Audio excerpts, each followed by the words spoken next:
Few of you can have any idea how I feel standing here in front of you all today on my son James' high school graduation. I think I have felt every emotion that a person could feel. More than anything, I suppose I feel an incredible amount of pride. I'd like to say a few words before I introduce our guest of honor. October 4th, 2005 remains one of the best days of my life. James came into this world in much the same way he lives his life, on his own terms and when he is good and ready. It was a difficult birth, and because of that I had to wait 3 hours before I could hold James in my arms. Those remain the longest moments of my life. I remember how confused your father was as he didn't know whether to stay with me or to go with you. I used my outside voice to help him decide. Being James's mom hasn't always been easy. Most of you here know that James has Asperger's syndrome.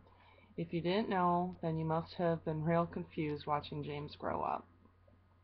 There have been some exciting and fun days, full of love and laughter, to go with the days of stress and pain and exhaustion. We have always taken the good with the bad because we have found that the bad days have made the good days so much sweeter. When we first received James' diagnosis, I researched as much as possible. Most of what I found explained all the differences and restrictions James would need to overcome. Like everything else, we work together as a family to make James' hurdles as easy as possible for him. We want our children to do and be everything and anything that they want to be. We understood the challenges more and more as James grew up. What we learned, though, was that all of those challenges made the victories that much greater. James has proved to everyone that there is no restriction on your life but those that you put on yourself. He has taught me that all that research was unnecessary. James can be whatever he wants because he is driven to do it. I have never been around anyone as intelligent and as focused as my little boy. This is a very bittersweet day for me.